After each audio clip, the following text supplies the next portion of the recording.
दोस्तों स्वागत है आपका भारत वॉइस में। सामान्य वर्ग के गरीबों को 10% आरक्षण देने वाला बिल यानी 124वां संविधान संशोधन बिल राज्यसभा से पास हो गया है। पहले इसे लोकसभा से भारी बहुमत के साथ पास कर दिया गया था, लेकिन अब यह बिल राज्यसभा से भी पास कर दिया गया है।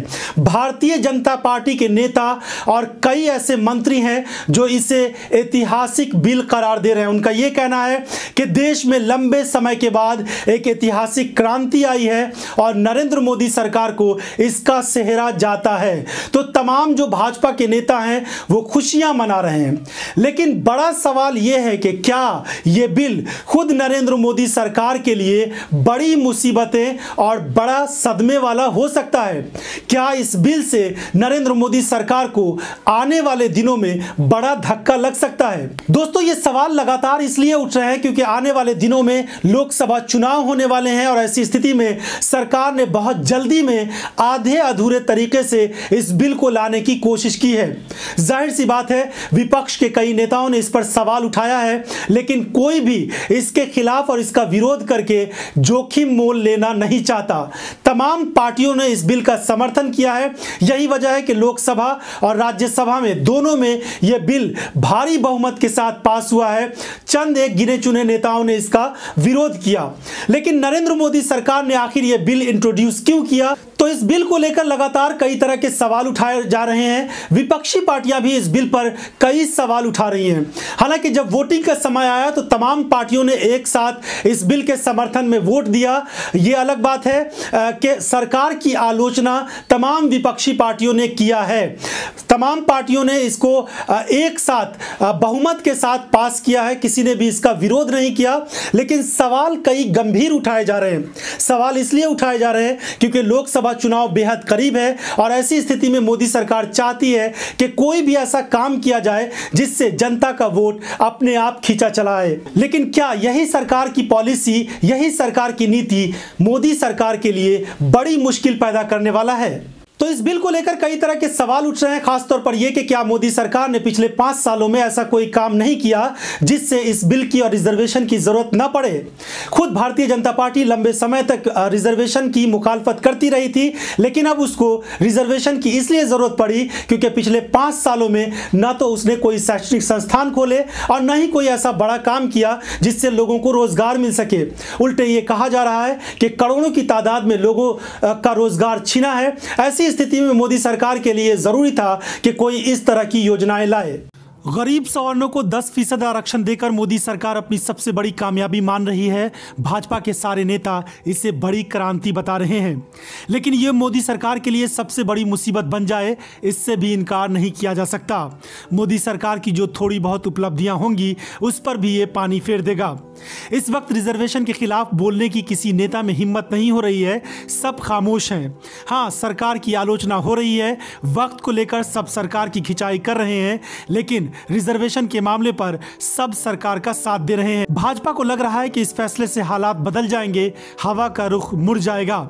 सरकार के इस कदम से यह पता चलता है कि सरकार बहुत जल्दी में कुछ ऐसा करना चाह रही है जिससे वोट एक मुश्त इनको मिले, यानी 2014 को दोहराया जाए। आरक्षण के सहारे सवर्ण के एक हिस्से को खुश करने की सरकार की मंशा पर कई तरह के सवाल उठने लगे हैं।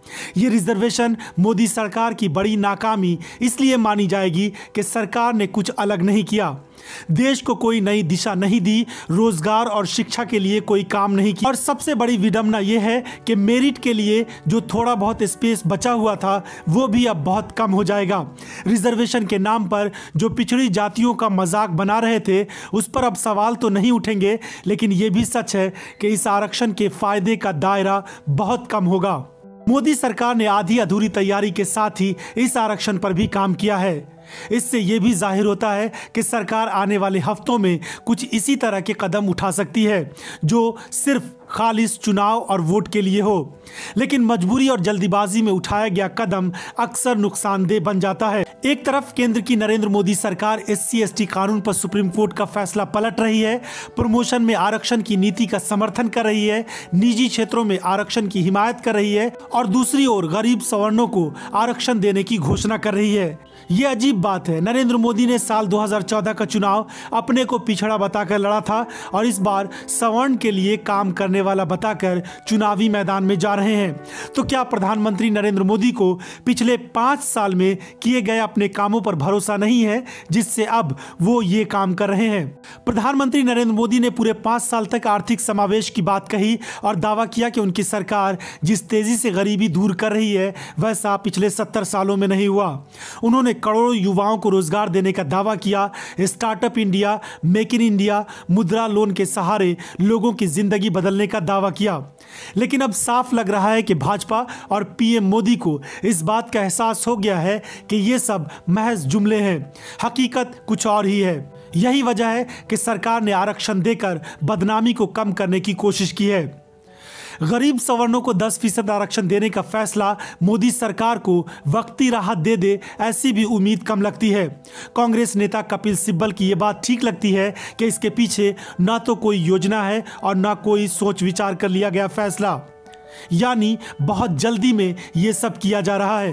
तो क्या मोदी सरकार का ये कदम खुद उसके लिए घातक साबित होगा? आने वाले दिनों में इस पर कई और तरह की बातें सामने आएंगी। फिलहाल कुछ दिन सरकार और उनके मंत्री और भाजपा को खुश होने का वक्त है। तो दोस्तों, हमने इस रिपोर्ट के माध्यम से यह बताने की कोशिश की है कि आखिर मोदी सरकार के लिए बिल क्यों नुकसानदेह और घाटे का सौदा साबित होने वाला है। आने वाले दिनों में इसको लेकर कई और रिपोर्ट्स आएंगी, कई और खुलासे होंगे और कई और आंकड़े आएंगे कि इस रिजर्वेशन से किन लोगों का कैसे फायदा होगा। जाहिर सी बात है, इसका फायदा बहुत कम लोगों को मिलने वाला है, लेकिन हंगामा और शोर शराबा बहुत ज्यादा है। तो दोस्तों, अगर आपको ये वीडियो पसंद आया हो तो इसे लाइक और शेयर करना ना भूलें। हमारे चैनल को आपने सब्सक्राइब नहीं किया है तो चैनल को सब्सक्राइब जरूर करें। और हमारे बहुत सारे साथियों ने चैनल सब्सक्राइब किया है लेकिन बेल बटन को नहीं दबाया है, तो आप फौरन इस बेल बटन को जरूर दबा लें। फिलहाल धन्यवाद।